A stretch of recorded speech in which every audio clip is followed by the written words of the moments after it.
Aleluya, que el Señor les bendiga, hermanos, en esta tarde.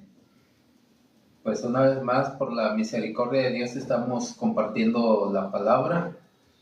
Y hoy es un tema muy propicio por estos días que estamos viviendo, como se conoce en la tradición, ¿verdad? Como la Semana Santa, en la tradición cristiana, como la institución de la Cena del Señor, y en el pueblo judío como la Pascua o Pesaj, ¿verdad? Cualquiera que sea la forma en que se conozca estas fechas, tiene una gran importancia. Estos días sabemos que es cuando nuestro Señor Jesucristo es crucificado, sabemos que lo sepultan en una tumba con una piedra en la boca de la tumba, y al tercer día resucita. Pero yo no quiero hacer mención de lo tradicional.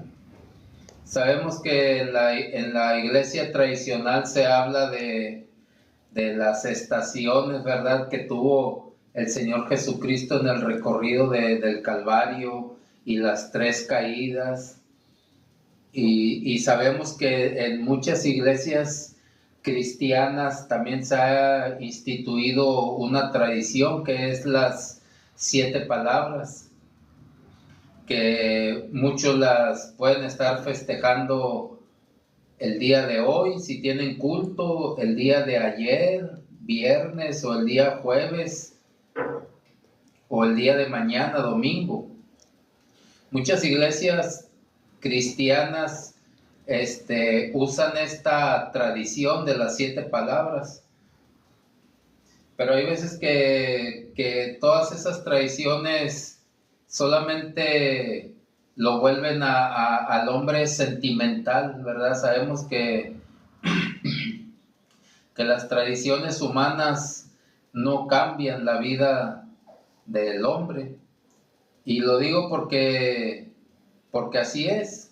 Puede la gente usar las 7 palabras, ¿verdad?, que se dice o que se extraen de los 4 evangelios, en la fiesta esta de la Pascua, como mujer, he aquí tu hijo, hijo, he aquí tu madre, Elí, Elí, lama sabactani, consumado es.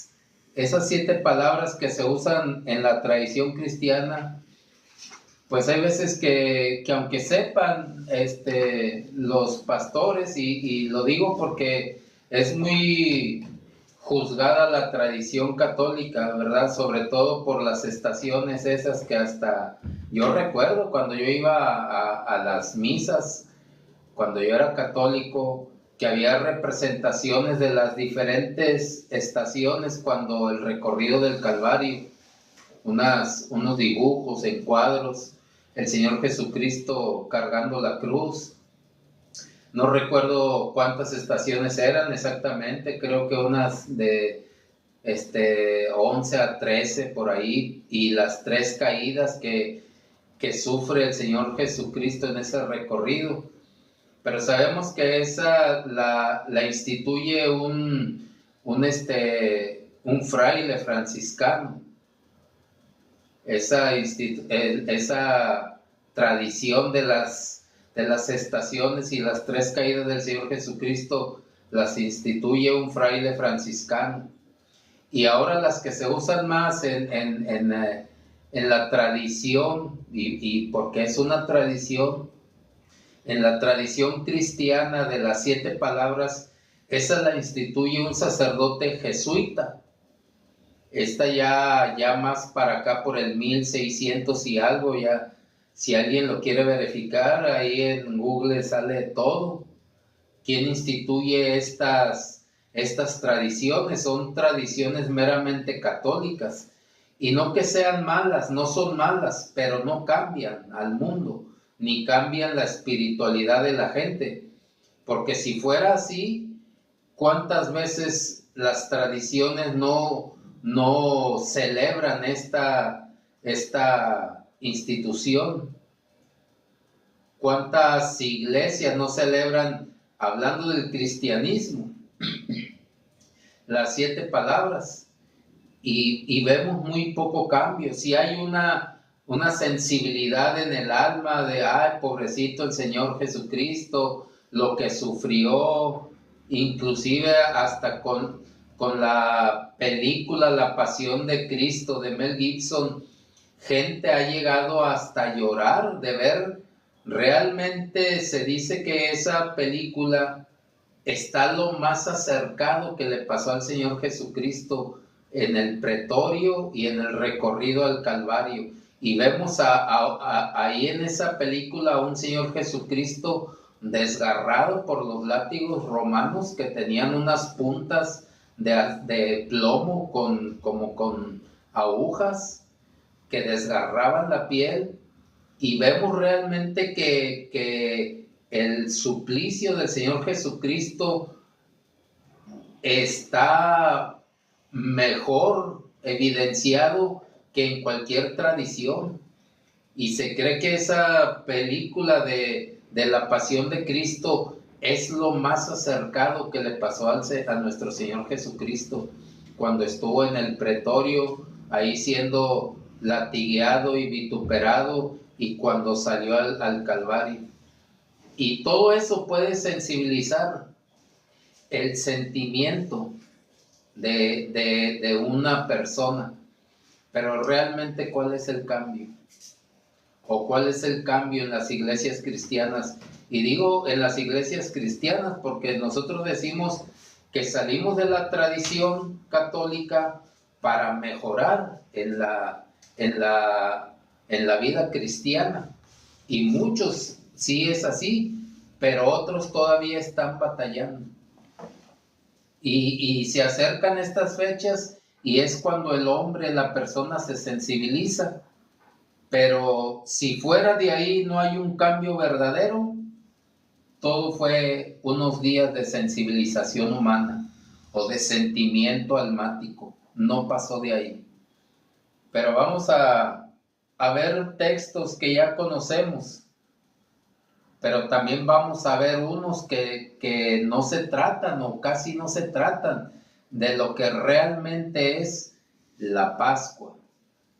Así de que voy a hacer una oración como siempre. Espíritu Santo, te damos gracias en esta hora porque tú nos guías a toda verdad y a toda justicia. Y aunque en estos días son días de reflexión, de sensibilizarse, Padre, que sean no solamente eso, sino que venga un verdadero cambio, Padre, que la palabra verdadera que confronta, Señor, traiga un cambio en la vida espiritual del creyente, del cristiano, y que dejemos, Padre, toda forma de pecado que nos aleja de tu presencia, bendito Dios. En el nombre de Jesús, te damos gracias, Señor. Amén.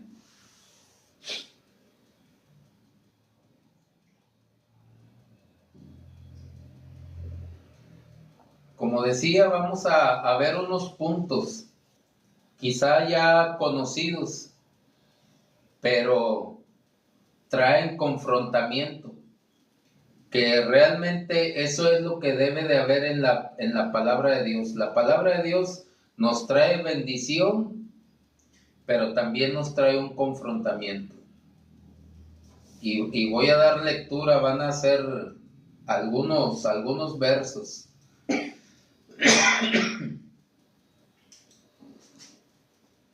En el Evangelio de Mateo, en el capítulo 26 y en el verso 26, dice la Escritura: y mientras comían, tomó Jesús el pan y bendijo, y lo partió y dio a sus discípulos y dijo: tomen, coman, esto es mi cuerpo. Y tomando la copa y habiendo dado gracias, les dio, diciendo: beban de ella todos, porque esto es mi sangre del nuevo pacto, que por muchos es derramada para remisión de los pecados. Y les digo que desde ahora no beberé más de este fruto de la vid, hasta aquel día en que lo beba nuevo con ustedes en el reino de mi Padre. Nosotros vemos que ya hicieron la cena de Pascua. Ellos ya habían celebrado el Pesaj, el Señor y sus discípulos, y entonces toma el pan. Dice que después de que comieron o cenaron o tomaron la Pascua o Pesaj, como cada quien le quiera nombrar, aquí no es necesario usar términos hebreos para que Dios se agrade de lo que hacemos. Lo que sí está diciendo es el Señor Jesucristo aquí en el Evangelio, es de que después de que celebraron la Pascua, Él toma el pan y lo parte y lo reparte con sus discípulos diciendo, este es mi cuerpo. Y después toma el vino y se lo da a todos sus discípulos a que beban. Y dice, esta es la sangre del nuevo pacto. Entonces, es ahí donde sabemos que se instituye la cena del Señor, lo que ahora el cristianismo celebra como sinónimo de la Pascua.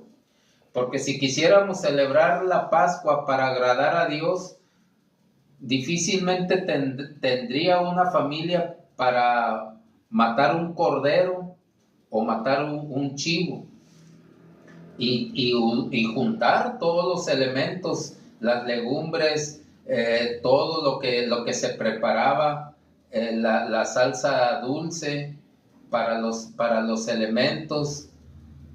Entonces sería un gasto, y hay familias cristianas que quizá no puedan costear un gasto de ese tipo, y entonces ¿por qué tratar de obligarlos a celebrar una fiesta de esa magnitud económica? Entonces el Señor hace el partimiento del pan y beber el vino. Y eso es lo que queda instituido en el nuevo pacto. Y de ahí es donde se desprende la cena del Señor, o la institución de la cena del Señor. Ya no la Pascua como la celebran los judíos. Y aunque ahorita hay mucho judaizante y quieren volver a los ritos judíos, pues bueno, está bien, pero la palabra es muy clara, lo que nos está dejando el Señor Jesucristo.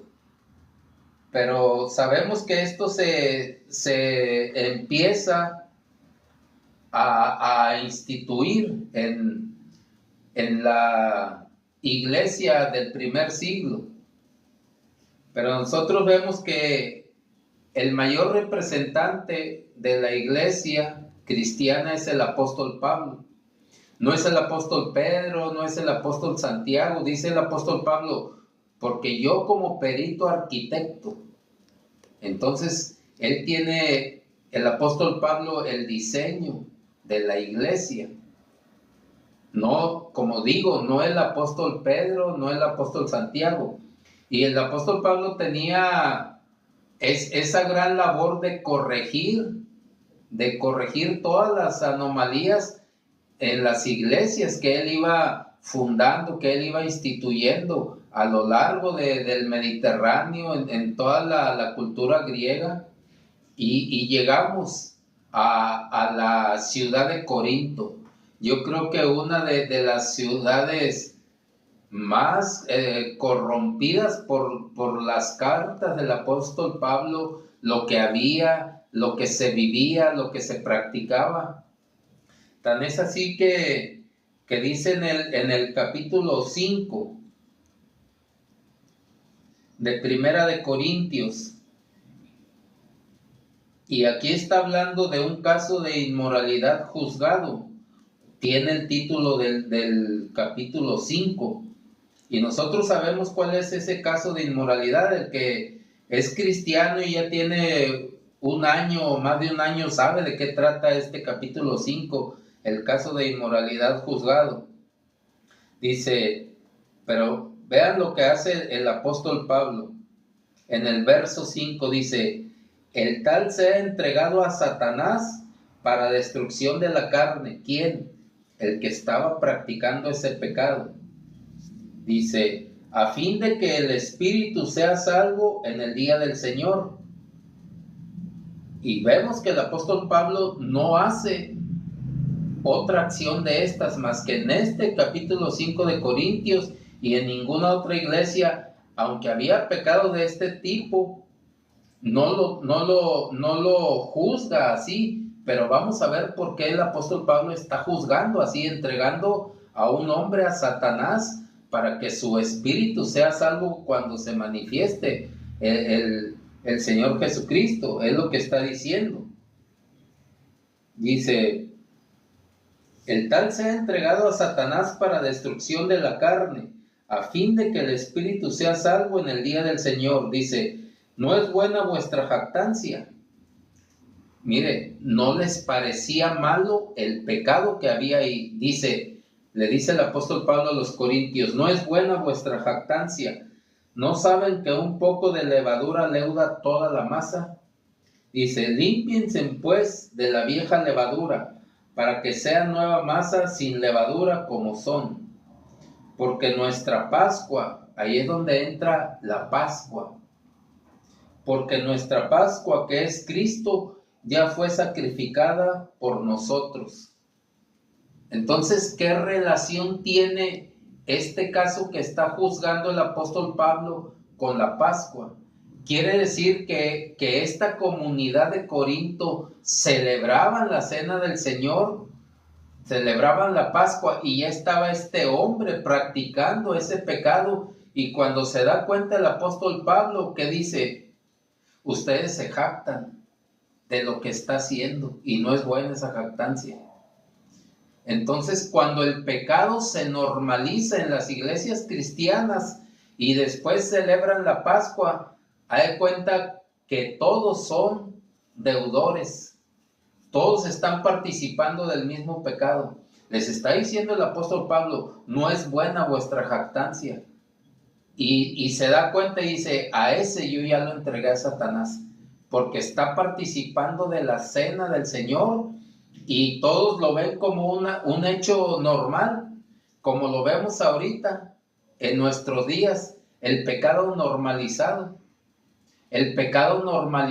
hasta en las iglesias que se dicen cristianas y que se dicen practicar la cena del Señor y es un acto de santidad, pero dice: no, es que tú no eres nadie para juzgarlo, él cometió un error o un pecado. Ahorita se ha normalizado el pecado, y para no hacer sentir mal a la gente se habla de errores. Un error. Es que fue un error. Y eso es lo que no nos gusta de la palabra, el confrontamiento, porque estamos participando de algo santo. Estamos participando de una celebración santa. Y eso es lo que, como decimos ahora en la actualidad, o como se dice en la juventud o en mis tiempos, no les ha caído el 20. No les ha caído el 20 de lo que es la institución de la cena del Señor. No es la Pascua judía como tal, sino lo que el Señor dijo cuando partió el pan y dio el vino. Es la cena del Señor. Y estos hombres, al no juzgar eso, porque el apóstol Pablo aquí mismo en Corintios dice: ¿no pueden acaso ustedes, no hay quien juzgue los casos estos que tienen que llevarlos a las autoridades? Nadie tiene la capacidad.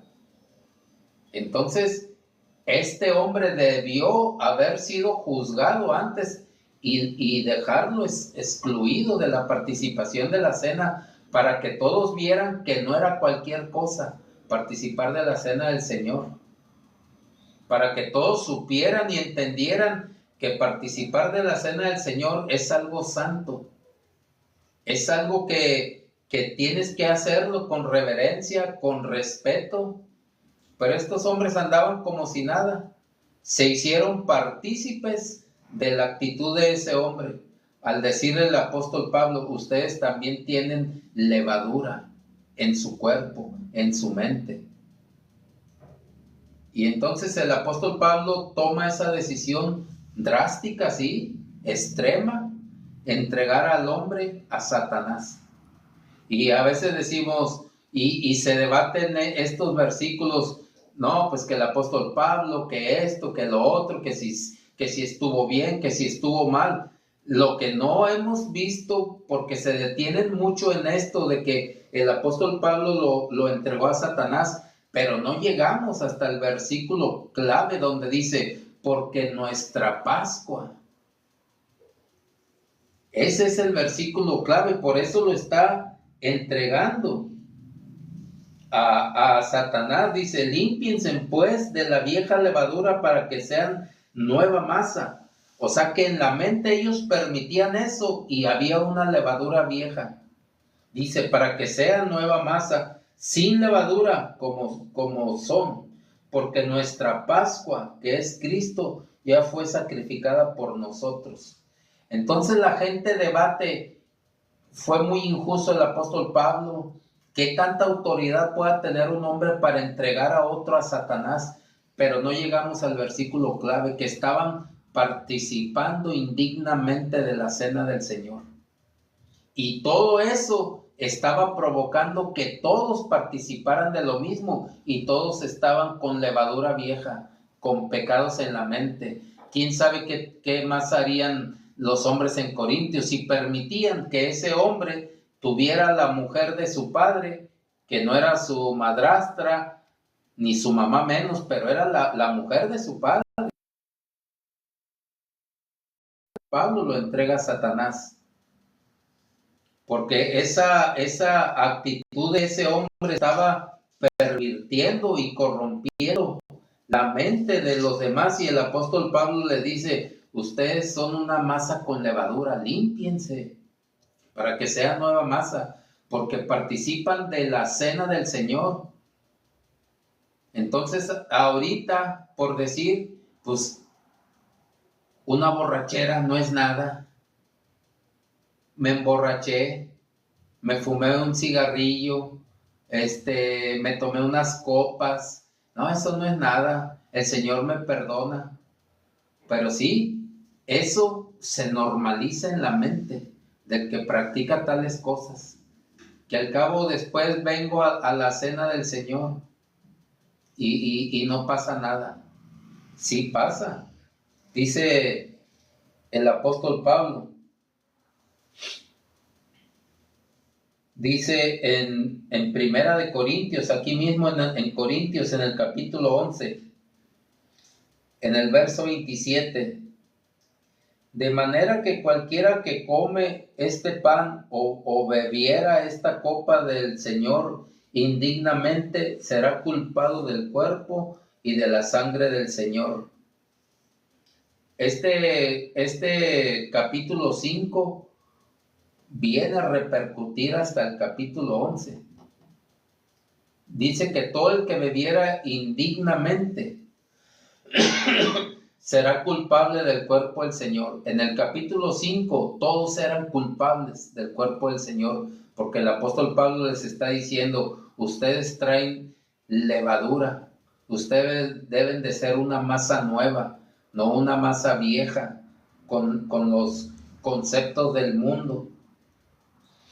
Y sigue diciendo el apóstol Pablo, por tanto, pruébese cada uno a sí mismo y coma así del pan y beba de la copa. Porque el que come y bebe indignamente sin discernir el cuerpo del Señor, juicio come y bebe para sí. Por lo cual hay muchos enfermos y debilitados entre ustedes y muchos duermen. Mire, por beber indignamente, y eso lo sabemos el pueblo cristiano, que al beber indignamente la copa y comer indignamente el cuerpo del Señor, dice que muchos están enfermos y debilitados y muchos duermen. Dice, si pues nos examinásemos a nosotros mismos, no seríamos juzgados, mas siendo juzgados somos castigados por el Señor para que no seamos condenados con el mundo. Mira, aún en la misericordia de Dios para no condenar a su pueblo con el mundo, prefiere mandarlos a dormir o prefiere que estén enfermos, debilitarlos para quitarles el ímpetu carnal, para bajarles esa fuerza carnal que los mueve a hacer las cosas como si no hubiera consecuencias, como si nada pasara. ¿Qué es lo que hace el Señor? Los enferma o los debilita y a otros los manda a dormir, porque andan indignamente participando de la cena del Señor. Y eso es una misericordia de Dios para no juzgarnos igual que al mundo lo va a juzgar. Y sabemos que cuando el Señor juzgue al mundo, el que no se haya apegado o cobijado en el plan de salvación de nuestro Señor Jesucristo, se va a tener que ser juzgado en el trono blanco. Y ahí lo único que lo van a poder sostener en el trono blanco van a ser sus obras. Pero no creo que las obras de una persona en estas condiciones, bebiendo, fumando, tomando, fornicando, adulterando, lo vayan a salvar en el trono blanco. Porque el trono blanco va a ser más severo el juicio. Y en el trono del Señor Jesucristo, ahí solamente se van a dar o se van a quitar galardones. Y el Señor, para evitarnos el trono blanco, prefiere debilitarnos, enfermarnos, o mejor lo mando a dormir si de plano es muy terco, es muy necio. Eso es lo que está diciendo el apóstol Pablo.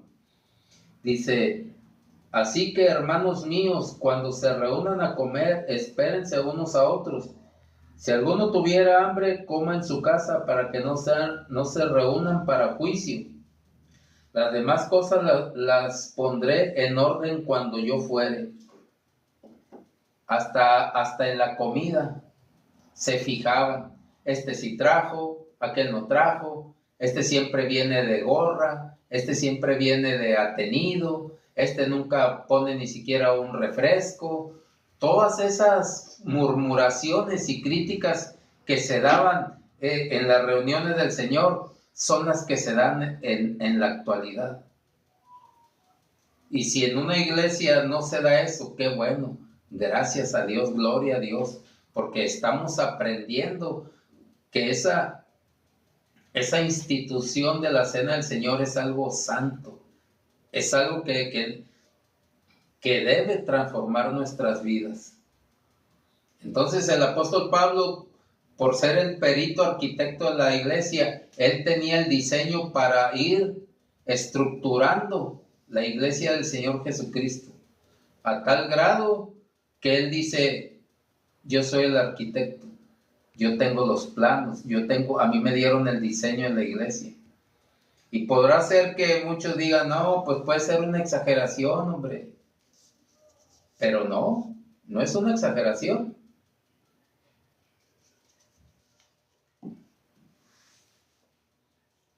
En la Pascua estaba más delicado el asunto.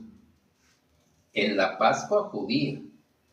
Y nosotros sabemos que las fiestas instituidas por el Señor, si eran violadas o quebradas, era para que mataran a la persona, así crudamente.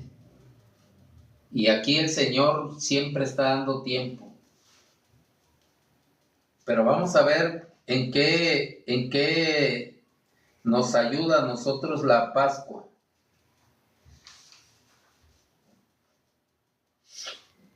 Nosotros vemos que siempre Dios tiene procesos, el Señor tiene procesos. Se llega a una etapa, se termina, se pasa a otra etapa, se termina y se pasa a otra etapa. Porque es un proceso que nosotros como humanos necesitamos. Hay veces que no cambiamos de golpe ni alcanzamos la madurez de golpe. Todo es un proceso. Ir alcanzando madurez, ir alcanzando esa estatura para poder que se nos entreguen las promesas en su totalidad y en su cabalidad. Pero nosotros ya conocemos todo el rito de la Pascua en Éxodo. En Éxodo capítulo 12.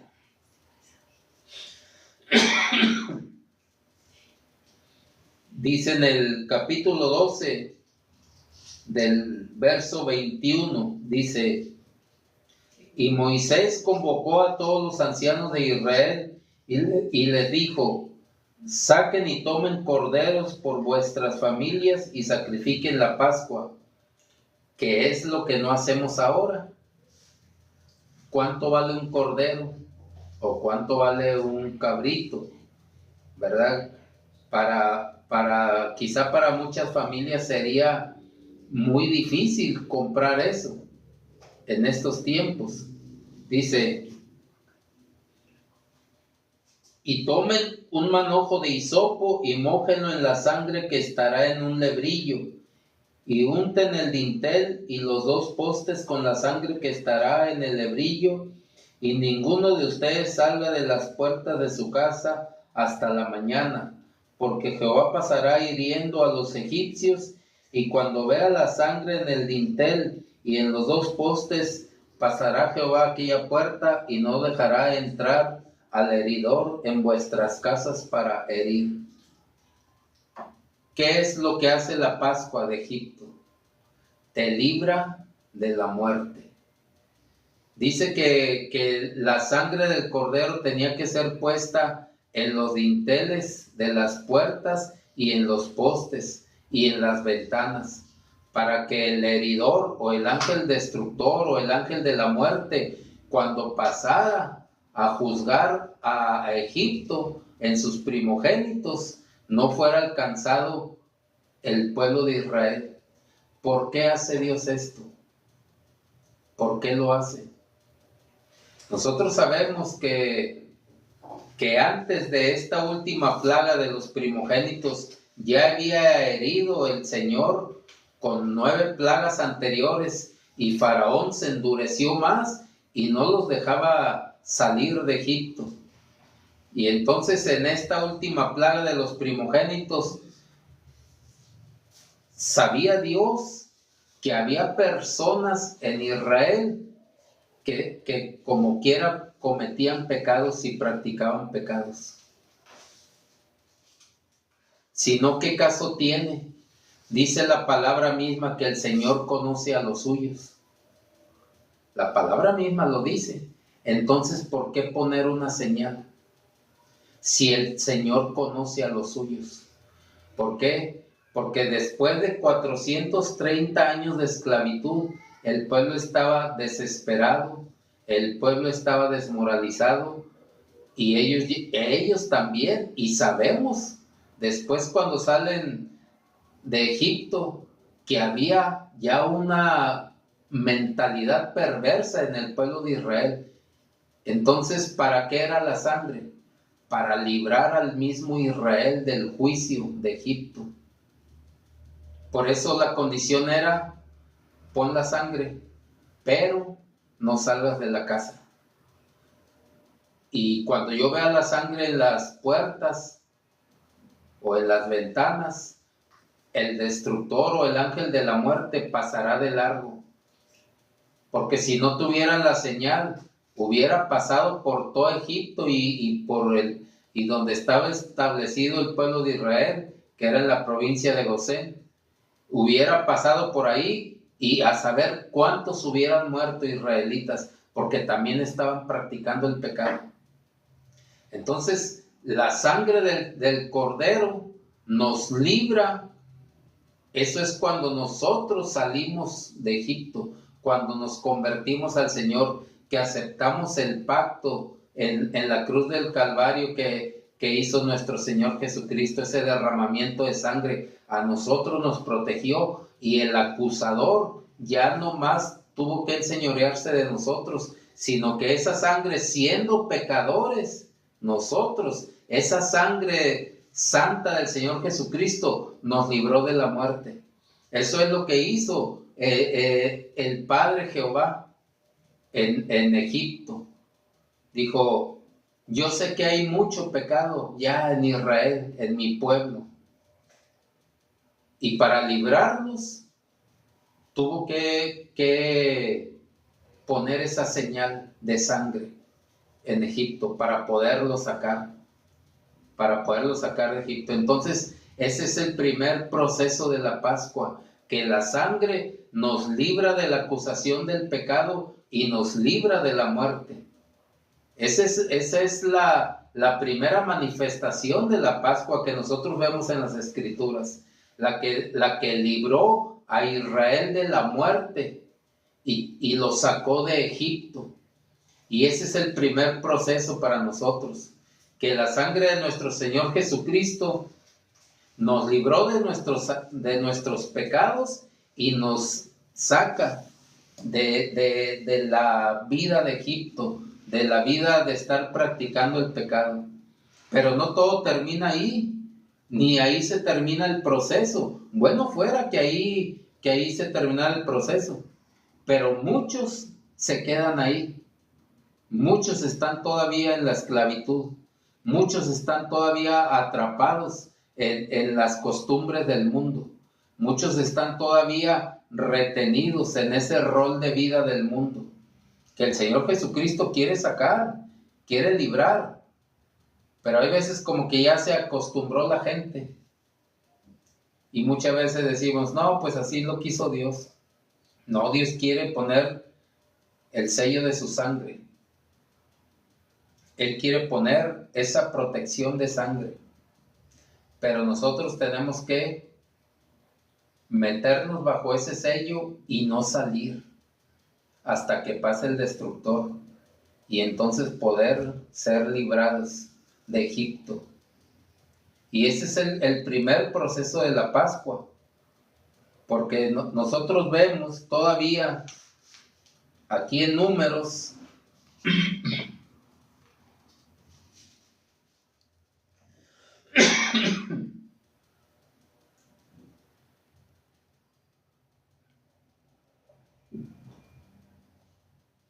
en el capítulo 9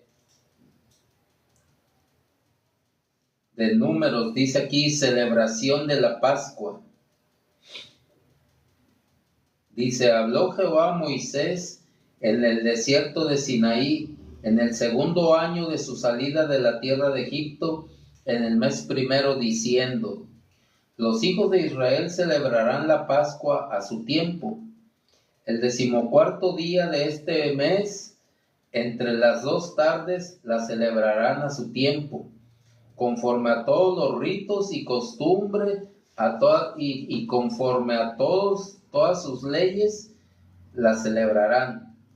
Y habló Jehová a los hijos de Israel para que celebraran la Pascua. Celebraron la Pascua en el mes primero, a los 14 días del mes, entre las 2 tardes, en el desierto de Sinaí, conforme a todas las cosas que mandó Jehová a Moisés. Así hicieron los hijos de Israel. Pero hubo algunos que estaban inmundos a causa de muerto, y no pudieron celebrar la Pascua aquel día, y vinieron delante de Moisés y delante de Aarón aquel día. Vemos que ya están en el desierto y vuelven a celebrar la Pascua, pero vuelve a haber, ahora ahí hay un impedimento, ya no como en Egipto. Ahí en Egipto el Señor los libra a todos, anduvieran como anduvieran, con el sello de la sangre en las casas, con la condición de que no salgan de las casas. Él los libra a todos, pero en el desierto ya hay algo que condiciona la Pascua. Y dice que algunos no la pudieron tomar la Pascua porque estaban inmundos. Dice, pero hubo algunos que estaban inmundos a causa de muerto y no pudieron celebrar la Pascua aquel día. Y vinieron delante de Moisés y delante de Aarón aquel día. Estaban inmundos de muerto. Entonces ya ahí el Señor empieza a cerrar el círculo. ¿Quién va a participar de la Pascua?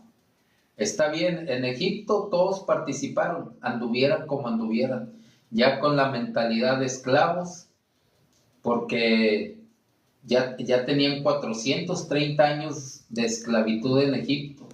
Llegaron libres, pero pasó una generación y se empezaron a acostumbrar a Egipto. Pasó a otra generación y empezaron a esclavizarlos. Pasó otra generación y siguió la costumbre de estarlos esclavizando. Y en la cuarta generación se perdió la identidad de pueblo libre y adoptaron o les impusieron la mentalidad de esclavos en la cuarta generación. Así es como llegaron a esa mentalidad de esclavos. En la cuarta generación se perdió la identidad del pueblo de Israel y entonces ellos salen de Egipto ya con muchas anomalías en su alma y en su mente, no en su genética, porque en su genética ellos siempre fueron un pueblo libre para Dios, pero en su alma y en su mente eran esclavos de lo que ellos habían visto y habían vivido. Entonces el Señor empieza a cerrar el círculo. ¿Quién va a participar de la Pascua? Y el Señor le dice, empieza a seleccionar. ¿Cómo se da cuenta Moisés con tanta gente ya en el desierto? Aproximadamente 3 millones de personas entre hombres, mujeres y niños. ¿Cómo se da cuenta? Preguntando. El que esté inmundo no participe de la Pascua porque va a morir irremisiblemente. ¿Qué dice la palabra? No la palabra inmundo, dice que muchos estaban contaminados que estaban inmundos a causa de muerto. No la palabra inmundo, ¿verdad?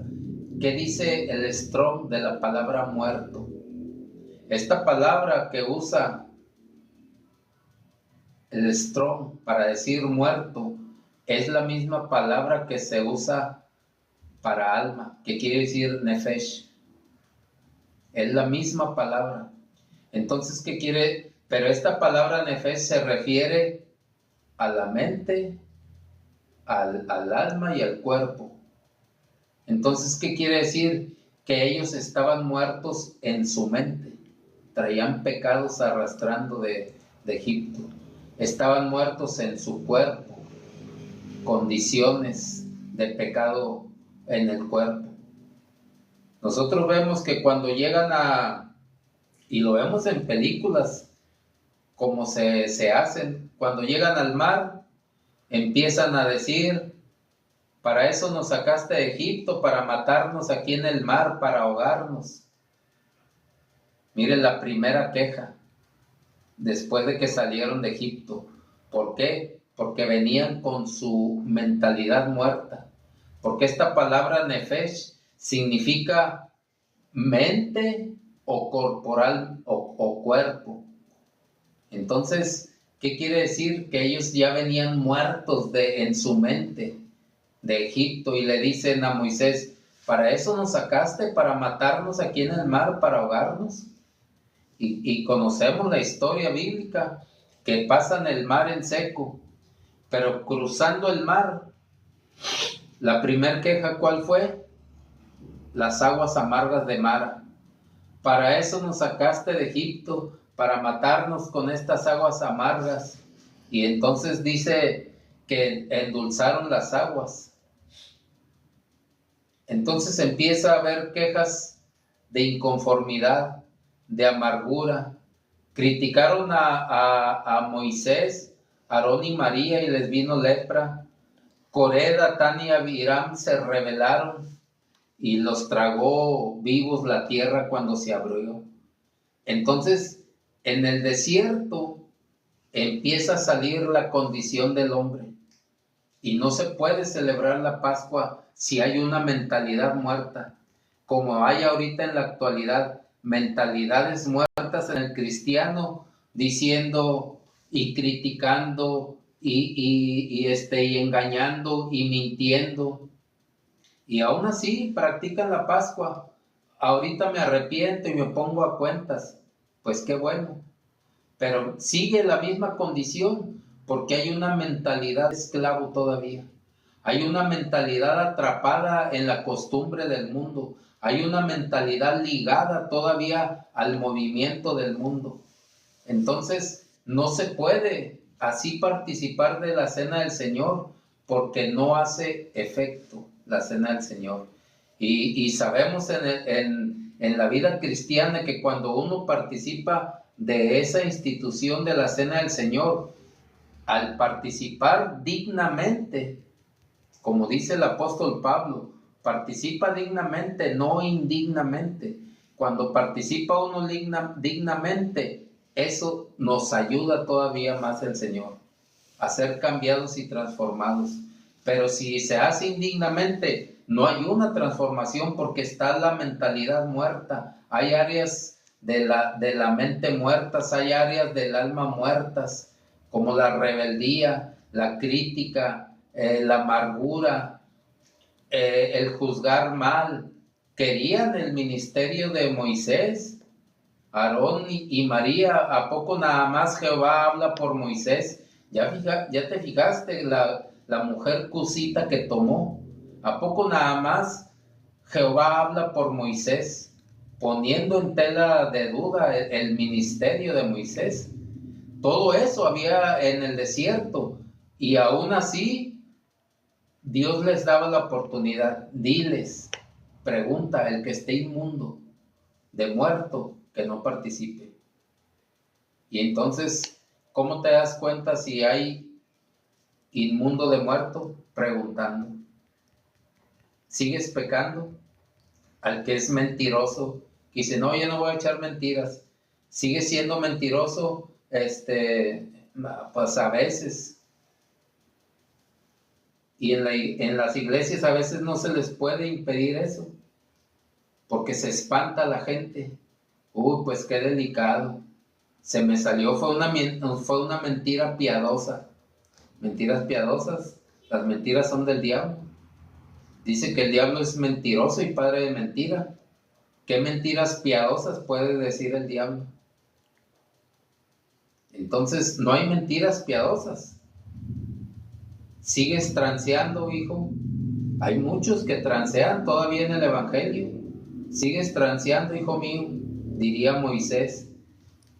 Pues, nomás porque no le di el kilo completo bueno, en el desierto Dios les proveía todo. El maná, las codornices, por las quejas, por la inconformidad. Dios les estuvo proveyendo todo. Pero acá en la actualidad, ¿sigues transeando, hijo? Pues a veces sí, pues tengo que aventarme una transilla porque el que no tranza no avanza. Y si no avanzo, pues me quedo estancado. Y dice el apóstol Pablo, indignamente te voy a debilitar o te voy a enfermar. Y si no te compones, te voy a mandar a dormir. Eso es lo que está diciendo el apóstol Pablo en la actualidad. Pero en los tiempos de Moisés no podían avanzar en el desierto. Tan es así que Dios, el Señor, tuvo que matar a toda esa generación. Tuvieron que traerlos, y él mismo lo dice, los tuve en el desierto 40 años para probarlos, a ver si realmente me iban a servir. Pero no, él tuvo que matar a toda la generación que salió de Egipto porque venían con una mentalidad muerta, porque se perdió la identidad por la esclavitud que vivieron en Egipto.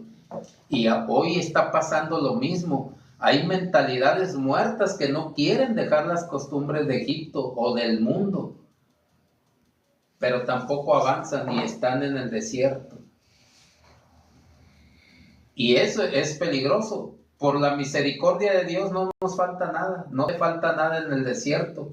Dice que les enviaba el maná, las codornices, crecían y les crecía la ropa, les crecía el pie y les crecía el calzado. Tenían la nube para que no sufrieran los intensos calores como son en los desiertos.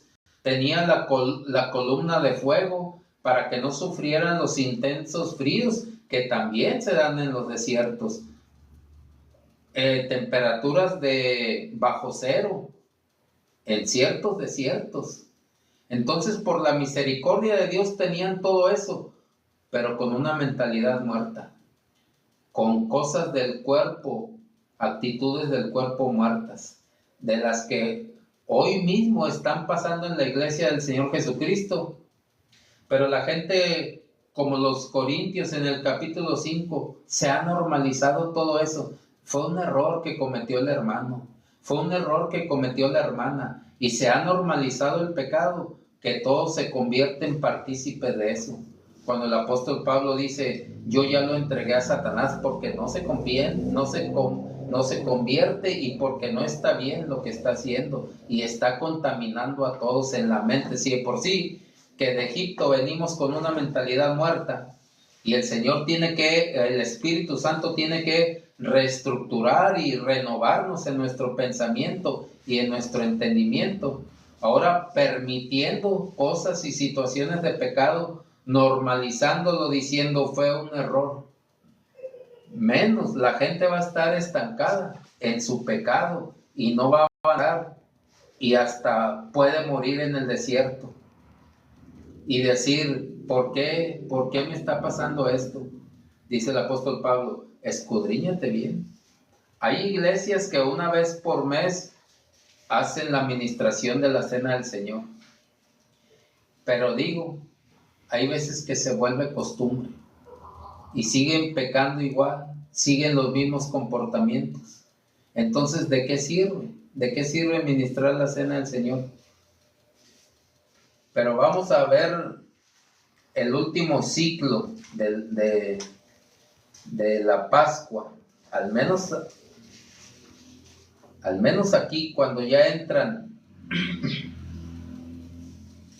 a la tierra prometida.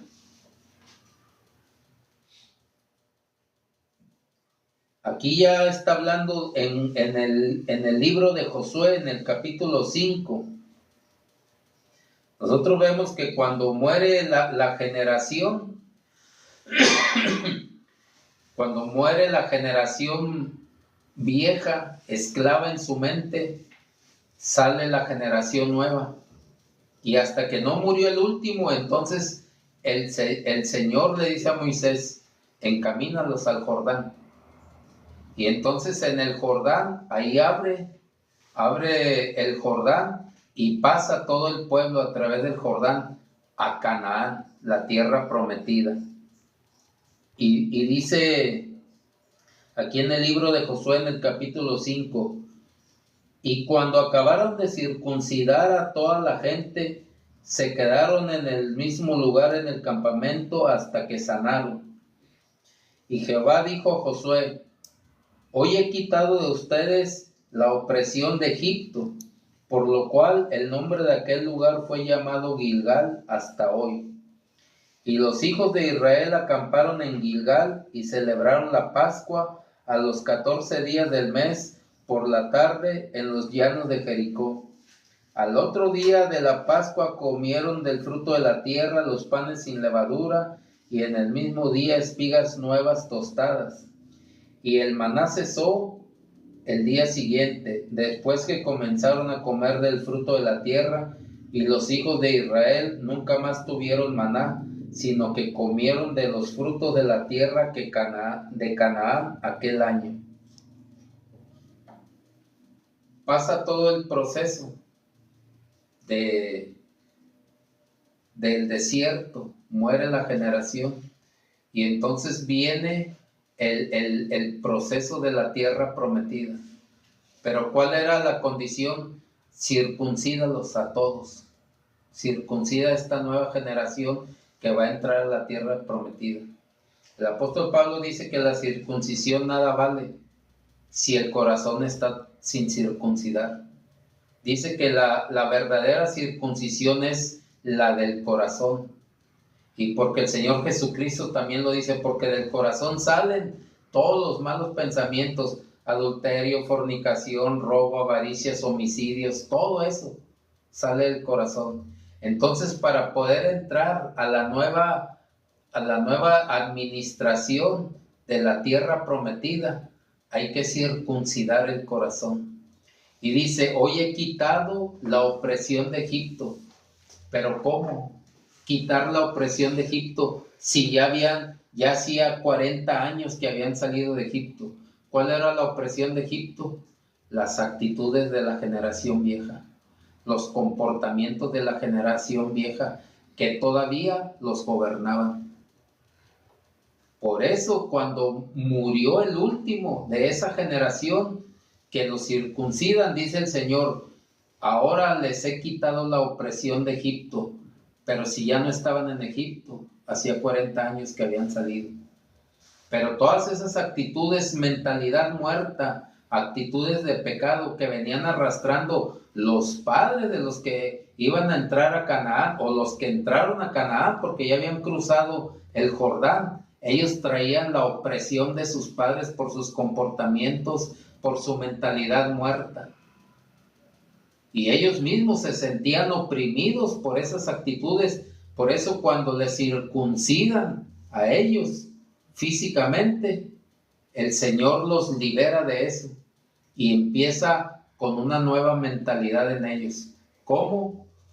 Dándoles los frutos de la tierra de Canaán. Dice que ese día cesó el maná de caer del cielo, que cesó de estar ese alimento desértico que sí los nutría y los mantenía, pero ahora disfrutaban de los frutos de la tierra de Canaán. Entonces, si nosotros queremos ver el efecto de la Pascua verdadera en nuestra vida espiritual, tenemos primeramente que dejar todo pecado de Egipto. Tenemos que dejar toda mentalidad muerta. Tenemos que dejar toda actitud muerta en nuestra vida y limpiarnos, porque cuando nosotros participamos de la cena del Señor, dice que su muerte, dijo el Señor Jesucristo, porque cuando hagan esto, mi muerte anuncian hasta que yo venga. Y si yo estoy anunciando la muerte del Señor Jesucristo, quiere decir que yo estoy muerto para el mundo. Dijo el apóstol Pablo, ya no vivo yo, mas Cristo vive en mí, y con él juntamente estoy crucificado. Mira, un hombre que alcanzó esa plenitud espiritual, esa madurez espiritual, esa perfección espiritual, de decir, ya no vivo yo, mas Cristo vive en mí. Ahora yo estoy juntamente crucificado con Cristo. Imítenme a mí, así como yo imito a Cristo. Ese hombre, el perito arquitecto que trataba de enseñar y batallaba en toda la región de Asia, en toda la cultura griega, en todas las iglesias que levantó, tuvo que batallarle para poder enseñar lo que verdaderamente tenían que hacer las iglesias.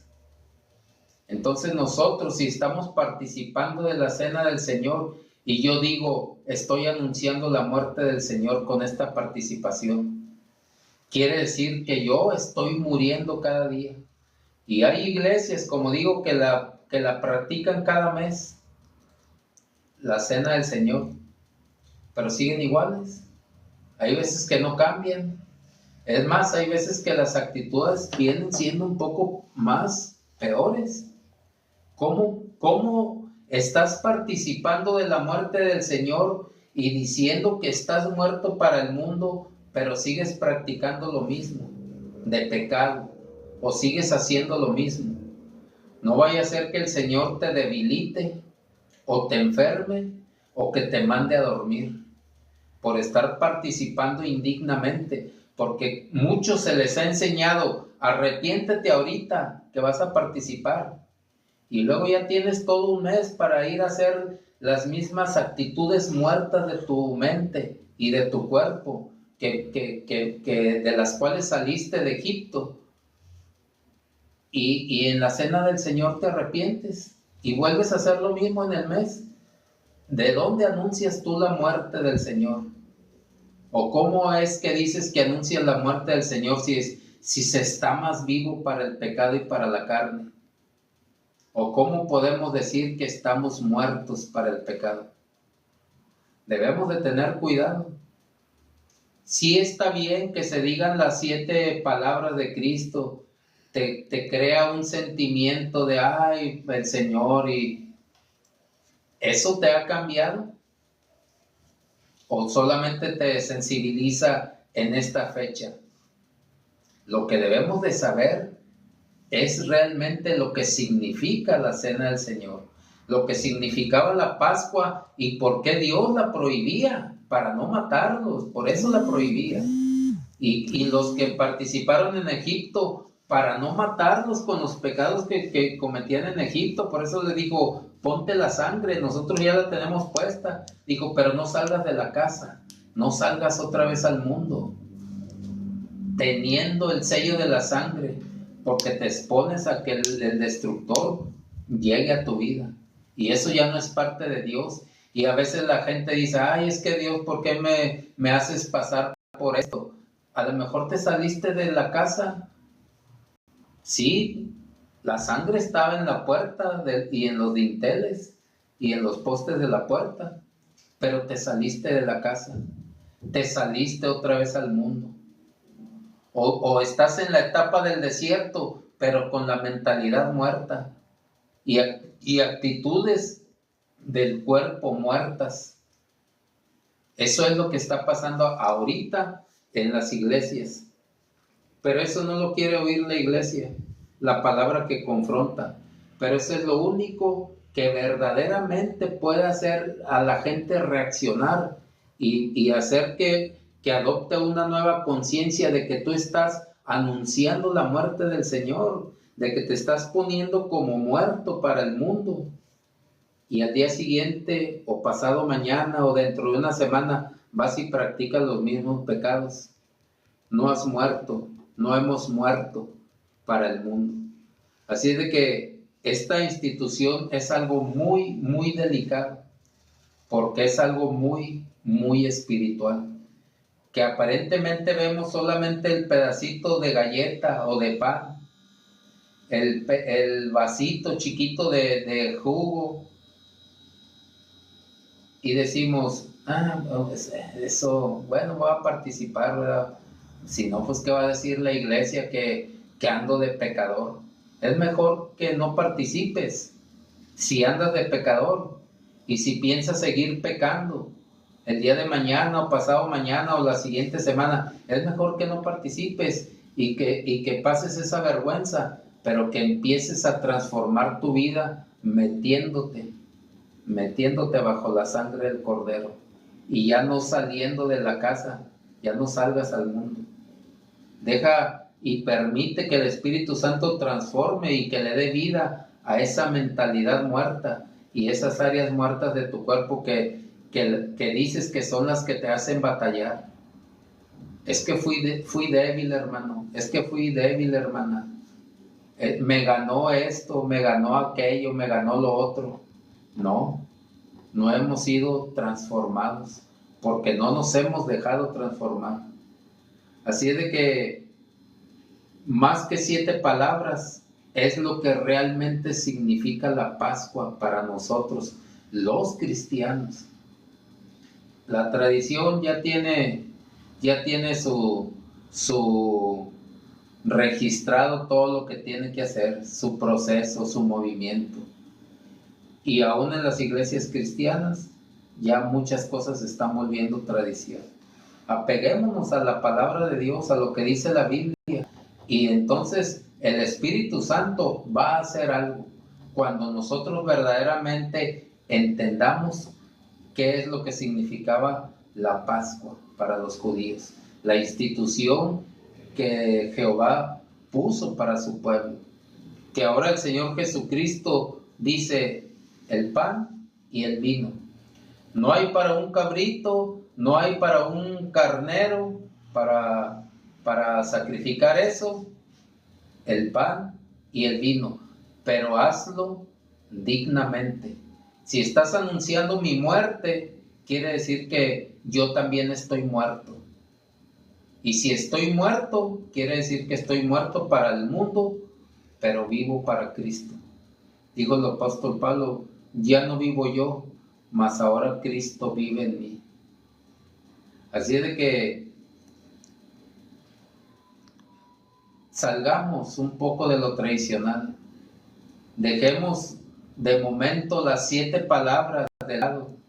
Dejémoslas a un ladito y hablemos lo que verdaderamente es la cena del Señor con dignidad.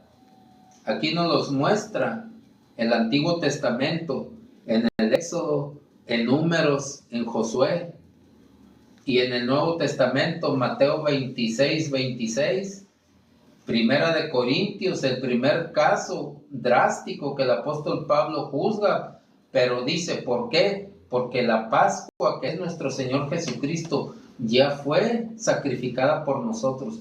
Estaban indignamente participando de la Pascua y habían normalizado el pecado. Y en el capítulo 11 dice, si la tomas indignamente, el Señor te va a debilitar, o te va a enfermar, o te va a mandar a dormir. Quitemos el sentimentalismo y enseñemos la realidad para que pueda haber una transformación en nuestras vidas. Así de que, hermanos, que el Señor les bendiga en esta noche. Yo no digo que la palabra es dura, pero a muchos les puede parecer dura la palabra porque no les gusta el confrontamiento, les gusta el sentimentalismo muchas veces, pero la realidad que se vive muchas veces es otra.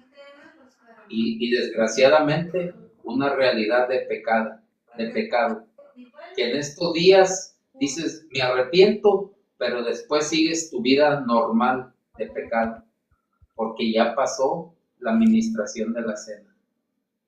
Así de que procuremos hacer las cosas dignamente para el Señor Jesucristo y vamos a ir viendo un cambio y una transformación en nuestras vidas.